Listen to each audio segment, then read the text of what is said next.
2019ની લોકસભાની ચૂંટણી હવે હાર્દિક પટેલ લડવાના છે તેવું તે નિવેદન આપી ચૂક્યા છે। હાર્દિક પટેલ ચૂંટણી લડવાના છે તેના સમાચાર ગઈકાલે જ મંતવ્ય ન્યૂઝ દ્વારા પ્રસારિત કરવામાં આવ્યા હતા અને ફરી એકવાર મંતવ્ય ન્યૂઝ અગ્રેસર સાબિત થયું છે। પાસ કન્વીનર હાર્દિક જાહેરાત કરી છે કે તેઓ 2019ની લોકસભાની ચૂંટણી છે તે લડશે। तो न्यूज़रूम थी जोड़ाई गया छे हमारा संवाददाता अरुण शाह। जी अरुण, जणावशो जे प्रमाणे हार्दिक पटेल पहला हमेशा ना कहता था कि हूँ राजनीति दूर रहीश ने हवे तेमणे पोते जाहेरात करी छे के तेओ 2019ની લોકસભાની ચૂંટણી લડવાના છે। અનેકવાર આવા આક્ષેપો થયા હતા। આપણે વાત કરીએ તો હાર્દિક પટેલના નિવેદન વિશે, તો હાર્દિક પટેલનું નિવેદન છે તે સામે આવ્યું તેના પહેલા જ મંતવ્ય ન્યૂઝે અહેવાલ પ્રસારિત કર્યો હતો કે હાર્દિક પટેલ છે તે લોકસભાની ચૂંટણી છે તે લડવાનો છે અને ફરી એકવાર મંતવ્ય ન્યૂઝ અગ્રેસર સાબિત થયું છે।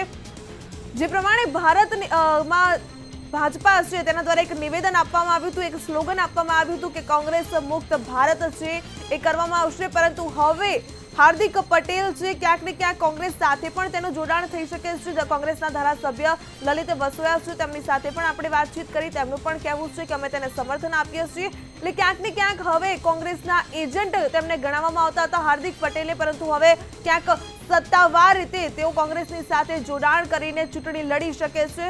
હાલ ચોક્કસપણે ન કહી શકાય કે કયા પક્ષથી તેઓ ચૂંટણી લડશે, પરંતુ ચોક્કસપણે તેઓ લોકસભાની ચૂંટણી છે તે લડવાના છે।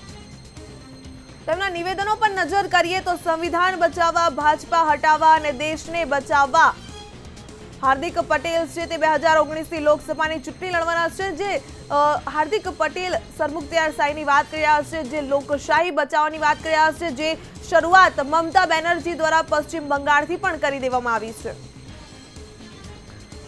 તો મંતવ્ય ન્યૂઝના સંવાદદાતા અરુણ શાહ જોડાઈ ગયા છે આપણી સાથે। જી અરુણ, જણાવશો જે પ્રમાણે હાર્દિક પટેલનું નિવેદન સામે આવ્યું છે, આની પહેલા જ મંતવ્ય ન્યૂઝ છે અહેવાલ પ્રસારિત કરી ચૂક્યું હતું, આ સંદર્ભે શું કહેવું છે કે હાર્દિક પટેલ હંમેશા ક્યાંક હું ક્યારેય ચૂંટણી નહીં લડું એવા નિવેદન આપ્યા હતા, પરંતુ જેવું 10% અનામત છે આપવામાં આવીને ત્યારબાદ હવે લોકસભાની ચૂંટણીમાં સત્તાવાર રીતે તેઓ રાજનીતિક પ્રવેશ કરી રહ્યા છે, આ સંદર્ભે અન્ય શું વિગતો પ્રાપ્ત થઈ રહી છે? જે ચોક્કસ રીતે કહી શકાય કે ગઈકાલે જે સમાચારો વહેતા થયા હતા તે મુજબ લોકસભા ચૂંટણીમાં હાર્દિક પટેલ ઝુકાવશે અને તેવી જે માત્ર અટકળો હતી તે વાતને જાણે કે આજે જે અપડેટ પ્રાપ્ત થયા છે, હજુ હમણાં જ જે મંતવ્ય ન્યૂઝ પાસે સમાચાર પ્રાપ્ત થયા છે, ચોક્કસ રીતે તેમાં હાર્દિક પટેલે પણ આ સત્તાવાર જાહેરાત કરી છે। તેનો જે સત્તાવાર કહી શકાય તેવો ઇન્ટરવ્યૂ પણ મંતવ્ય ન્યૂઝ પાસે આવ્યો છે અને તે મુજબ હાર્દિક પટેલે પોતે પણ લોકસભા ચૂંટણીમાં ઝુકાવશે તે વાતને સંપૂર્ણતઃ સમર્થન આપ્યું છે। એટલે એક રીતે કહી શકાય કે ગઈકાલના જે સમાચારને માત્ર અટકળો હતી તે વાતને આજે સમર્થન પ્રાપ્ત થયું છે। એટલે હવે પછી શું ગતિવિધિ આના આધારે થઈ શકે, એટલે લોકસભાની ચૂંટણી લડશે એ વાતનો હાર્દિક પટેલે પોતે સત્તાવાર રીતે જાહેરાત કરી છે એવું કહેવા કોઈ પણ અતિશયોક્તિ નથી। હવે આના કેવા પ્રકારના પ્રત્યાઘાત પડશે, કયા પક્ષમાંથી ચૂંટણી લડશે, કઈ લોકસભાની બેઠક ઉપરથી ચૂંટણી લડશે, તે સમગ્ર પરિસ્થિતિ અંગે હવે કેવા સંજોગોનું સર્જન થઈ શકે છે, સમગ્રતઃ ગુજરાતમાં કેવી પરિસ્થિતિનું સર્જન થઈ શકે છે, રાજકીય સ્થિતિ કેવી નિર્માણ થશે તે અંગે સમગ્રતઃ માહિતી આપવા માટે આપણી સાથે ઉપસ્થિત છે મંતવ્ય ન્યૂઝના એડિટર ઇન ચીફ દીપક રાજાણી। દીપકજી, જે પ્રમાણે ગતિવિધિ થઈ મંતવ્ય ન્યૂઝે પણ જે સમાચારને ગઈકાલે અટકળો રૂપે વહેતા થયા હતા કારણ કે સત્તાવાર રીતે સમર્થન પ્રાપ્ત થયું નહોતું, આજે સવારે જે ગતિવિધિ પ્રાપ્ત થઈને મંતવ્ય ન્યૂઝ પાસે હાર્દિક પટેલની સત્તાવાર જાહેરાત સાથેની જે ઇન્ટરવ્યૂ પણ પ્રાપ્ત થયો છે અને તે મુજબ લોકસભાની ચૂંટણી હાર્દિક પટેલ લડશે તે વાત હવે નિશ્ચિત થઈ ચૂકી છે। કેવી અસર રહેશે, શું અસર રહેશે, કઈ બેઠક ઉપરથી લડી શકે, કેવા પરિણામો જોઈ શકો છો? જો અરુણ, આપણે વાત કરીએ કે પરિસ્થિતિ શું થશે અને પરિણામો કેવા રહેશે, એની કરતાં સૌથી મોટા ન્યૂઝ એ છે કે હાર્દિક પટેલ હવે સત્તાવાર રીતે રાજકારણમાં એન્ટ્રી કરવા જઈ રહ્યો છે। અત્યાર સુધી જે રાજકારણના એની ઉપર આક્ષેપો થતા હતા અથવા તો એમના દ્વારા જે રાજકારણ થતું હતું એ આડકતરી રીતે થતું હતું, હવે સીધી રીતે એ રાજકારણની ઇનિંગ્સનો પ્રારંભ કરી રહ્યો છે હાર્દિક પટેલ। પાટીદાર સમાજનો ખૂબ મોટો ચહેરો અને જે અનામત આંદોલનના શ્રી ગણેશ કર્યા પછી રાજ્યના જે યુવા લોકો છે એમાં જે છવાઈ જનારો હાર્દિક પટેલ ક્યારે રાજકારણમાં આવશે તે સહિતના જે અનેક સવાલો હતા એ સવાલનો આખરે આપણને જવાબ મળી ગયો છે। ગઈકાલે જ મંતવ્ય ન્યૂઝે જ્યારે એક્સક્લુઝિવ ન્યૂઝ પ્રસારિત કર્યા ત્યારે માત્ર અટકળો હતી, પરંતુ ગઈકાલે હાર્દિક પટેલ રાજસ્થાનના જયપુર અને ઝુંઝાના પ્રવાસે હતો, ત્યાં એમણે પત્રકારો સાથેની વાતચીતમાં એલાન કરી દીધું છે કે પોતે રાજકારણમાં આવી રહ્યો છે અને આ વખતની 2019ની લોકસભાની ચૂંટણી લડશે। ખાસ કરીને જ્યારે વિધાનસભાની ચૂંટણીમાં પણ એમના નામની અટકળો ચાલતી હતી, પરંતુ જે તે વખતે ચૂંટણી લડવા માટેની જે ઉંમર જોઈએ એ ઉંમર નહોતી. હવે એમની વય એકદમ પાકી ગઈ છે, એના હિસાબે એમણે જાહેરાત કરી દીધી છે. હવે સવાલ એ આવે છે કે લોકસભાની ચૂંટણી લડશે તો ક્યાંથી લડશે. ગઈકાલે જ આપણે વાત કરી હતી કે એમની પાસે બે વિકલ્પ છે. એક અમરેલી લોકસભાનો વિકલ્પ છે અને બીજી જો સીટ ઉપર આપણે નજર કરવામાં આવે તો મહેસાણા લોકસભા છે. તો આ બંને સીટ ઉપર જો હાર્દિક પટેલ લડે તો જબરો જંગ જામશે, કારણ કે ભાજપને હરાવવા માટે જે હાર્દિક પટેલે પ્રયાસો કર્યા છે એના હિસાબે ભાજપ પણ એમની સામે કોઈ મજબૂત ઉમેદવાર ઊભો રાખશે. હવે જોવાનું એ રહેશે કે હાર્દિક પટેલ કોંગ્રેસમાંથી ઉભા રહે છે, એનસીપીમાંથી જાય છે કે જિગ્નેશ મેવાણીની માફક અપક્ષ ઉમેદવાર ઉભા રહે છે. એટલે આની હવે પછી જે પરિસ્થિતિનું નિર્માણ થશે, કેવા પ્રકારના રાજકીય ગતિવિધિ સર્જાઈ શકે? બિલકુલ, જો હાર્દિક પટેલ મેદાનમાં આવે તો જે યંગ બ્રિગેડ છે પાટીદાર સમાજની, એ બહુ મોટી યંગ બ્રિગેડ એની પાછળ ઊભી રહેશે. એની જે લોકપ્રિયતા છે, એમણે જે એકદમ ગ્રાઉન્ડ વર્ક કર્યું છે. હાર્દિક પટેલની બાબતમાં એટલું તો કહેવું પડે કે એક 22 વર્ષના યુવાને તમામ લોકોને દોડતા કરી દીધા હતા. ખાસ કરીને સોશિયલ મીડિયા ઉપરનો જેનો એટેક હતો એના હિસાબે ઘણા બધા લોકોને નુકસાન થયું છે. ખાસ કરીને ભાજપને પણ નુકસાન થયું હતું. આપણે ગઈ વિધાનસભાની ચૂંટણીમાં જોયું કે ભાજપની જે સીટો હતી તે ઘટી હતી, એમાં હાર્દિક પટેલનો પણ રોલ હતો, અલ્પેશ ઠાકોરનો હતો અને જિગ્નેશ મેવાણીનો હતો. હવે હાર્દિક પટેલ છે એ મેઇન ધરીરૂપ સાબિત થયા હતા જે તે વખતે. હવે એ પોતે જ જ્યારે રાજકારણમાં કૂદે છે ત્યારે એની 100% અસર પડશે. હવે સૌથી મોટો સવાલ એ છે અરુણ કે કયા વિસ્તારમાંથી ચૂંટણી લડે છે, કારણ કે એ કોઈ પણ એક સીટ ઉપર લડશે એની દૂરોગામી અસર અન્ય 2-3 સીટો ઉપર પણ થઈ શકે તેમ છે. એ આપણે શક્યતા નકારી ન શકીએ.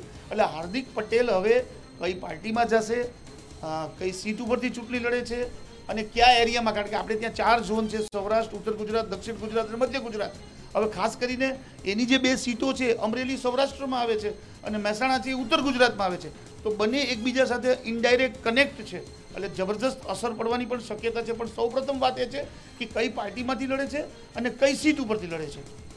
તો જે રીતે આપણે જોયું તે મુજબ ખાસ કરીને હાલના તબક્કે જે સમાચારોને સમર્થન મળ્યું છે અને હાર્દિક પટેલે પણ જેને સમર્થન આપ્યું, સત્તાવાર જે જાહેરાત કરવામાં આવી છે ત્યારે લોકસભાની ચૂંટણી હાર્દિક પટેલ લડશે તે નિશ્ચિત થઈ ચૂક્યું છે. પરંતુ હવે ક્યાંથી કઈ બેઠક ઉપરથી લડશે તે અંગેની જે રીતે વાતો છે તે આગામી સમયમાં જ જે રીતે જાણી શકાશે. પણ એક વાત ચોક્કસ છે કે હાર્દિક પટેલની રાજકારણમાં નવી એન્ટ્રીના કારણે ચોક્કસ રીતે ગુજરાતના રાજકારણમાં પણ હાલના તબક્કે ખળભળાટ મચી ગયો છે. જી અરુણ, ચોક્કસપણે કહી શકાય કે હાલ તો ખળભળાટ ચોક્કસપણે મચી ગયો છે. પરંતુ વાત જો બેઠકની કરી, જે પ્રમાણે એડિટર ઇન ચીફ એમણે પણ જણાવ્યું કે ચોક્કસપણે કોઈ પણ બેઠક ઉપર લડશે પણ તેનું અસર છે આસપાસની બેઠક પર જ જોવા મળશે. હાર્દિક પટેલની આપણે વાત કરીએ તો હાર્દિક પટેલ કઈ બેઠક છે પોતાની માટે પસંદ કરી શકે છે?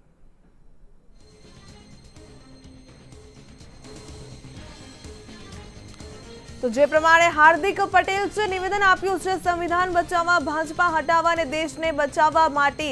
હાર્દિક પટેલ 2019ની લોકસભાની ચૂંટણીમાં લડવાનો છે. જે પ્રમાણે હાર્દિક પટેલ છે તેને હાલ કહી શકાય કે જે પ્રમાણે યુવા ચહેરો સામે આવ્યો હતો, અનામત આંદોલનને લઈને ખૂબ જ કહી શકાય સક્રિય રહ્યા હતા અને સરકારને ક્યાંક એક તરફ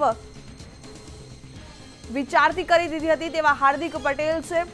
વિધાનસભાની ચૂંટણી હતી, ગુજરાત વિધાનસભાની ચૂંટણી, ત્યારે 3 વિરોધના વંટોળ ઉભા થયા હતા. હાર્દિક પટેલ, જિગ્નેશ મેવાણી, અલ્પેશ ઠાકોર ત્રણેય પોતાના સમાજના પ્રશ્નો છે તે લઈને આગળ આવ્યા હતા. પરંતુ ત્યારબાદ અલ્પેશ ઠાકોર છે, જિગ્નેશ મેવાણી છે, તેમણે રાજકારણમાં પ્રવેશ કર્યો અને હવે હાર્દિક પટેલ લોકસભાની ચૂંટણીથી શ્રી ગણેશ કરવા જઈ રહ્યા છે, રાજનીતિક રીતે ઓફિશિયલી એન્ટ્રી કરવા જઈ રહ્યા છે. ત્યારે ફરી એકવાર આવો સાંભળીએ કે હાર્દિક પટેલના શબ્દો શું છે. पूरे देश में माहौल बन रहा है संविधान बचाने के लिए, भाजपा हटाने के लिए और इस देश को बचाने के लिए बड़ी लड़ाई छड़ी जाएगी. और इसकी शुरुआत जो अभी पश्चिम बंगाल से हुई ममता दीदी ने की है, पूरे देश में अलग अलग प्रदेशों में इसके बारे में बात की जा रही है. बिल्कुल 2019 में चुनाव लड़ेंगे, बाद में तय करेंगे. તો જે પ્રમાણે કયા પક્ષથી તેઓ ચૂંટણી લડવાના છે તે પછી નક્કી કરવામાં આવશે તેવું તેમનું નિવેદન છે. પરંતુ ચોક્કસપણે જે દેશમાં સંવિધાન બચાવોની અત્યારે જે હલચલ ચાલી રહી છે, તો પૂર્વ પાસ કન્વીનર એવા દિનેશ બાંભણી આપણી સાથે જોડાઈ ગયા છે. જે દિનેશજી, મંતવ્ય ન્યૂઝમાં આપનું સ્વાગત છે. નમસ્કાર. હાર્દિક પટેલે ઓફિશિયલી જાહેરાત કરી છે કે લોકસભાની ચૂંટણી લડવાના છે. આ સંદર્ભે આપનું શું કહેવું છે? જો પાટીદાર સમાજની સાથે વાત થઈ અને પાટીદાર સમાજને જ્યારે અમે વચનો આપ્યા હતા કે જ્યાં સુધી સમાજને ન્યાય નહીં મળે ત્યાં સુધી અમે કોઈ રાજકીય પક્ષો સાથે સંગઠન પણ નહીં કરીએ અને જોડાણ પણ નહીં કરીએ. પરંતુ આજે જ્યારે લોકસભાની વાત થઈ રહી છે અને જ્યારે જયપુરમાં હાર્દિક પટેલે કાલે નિવેદન આપ્યું છે ત્યારે આનો બિલકુલ સમાજ સાથે દ્રોહ ગણીશ. પરંતુ ક્યાંક 10% અનામત આપવાની વાત કરી હતી. મનોજ પનારા છે, તેમની સાથે વાત થઈ. એમનું કહેવું હતું કે જ્યાં સુધી સમાજને ન્યાય નહીં મળે ત્યાં સુધી રાજકારણમાં પ્રવેશ નહીં કરે, પરંતુ 10% અનામત મળી ગઈ છે. ના, 10% અનામતની બાબત તો નક્કી અમારી માંગણી ઓબીસીમાં સમાવેશની હતી. એના કરતાં પણ મોટી બાબત એ છે કે અમારા શહીદ પરિવારોને ન્યાય જોઈએ છે, શહીદ પરિવારો માટે લડત કરવાની છે. આજે શહીદ પરિવારોની લડત નથી હજી પૂરી થઈ ત્યાં સુધી કોઈ રાજકીય પક્ષો સાથે જોડાણ કરવું મારા માટે અને કોઈ પણ આંદોલનકારીઓ માટે સમાજ સાથે દ્રોહ છે. એટલે કહી શકાય કે હાર્દિક પટેલ પોતાની મહત્વાકાંક્ષા પૂરી કરવા માટે હવે સમાજના પ્રશ્નો છે તેને ભૂલી ગયા. બિલકુલ, આજે સમાજના પ્રશ્નો ભૂલીને ખેડૂતોના પ્રશ્નો, મુસ્લિમ સમાજની વાત કે હિન્દુ સમાજની વાત કે અન્ય સમાજોની જે વાત કરી રહ્યા છે તે એક રાજનીતિનો કરવાનો ભાગ છે અને એ રાજનીતિના ભાગરૂપે ગુજરાતની બહાર જે જાહેરાત કરવી પડે છે એનો મતલબ સ્પષ્ટ છે કે રાજનીતિ કરવા જઈ રહ્યા છે. જી ચોક્કસથી દિનેશજી અમારી સાથે જોડાયા તે બદલ તમારો આભાર.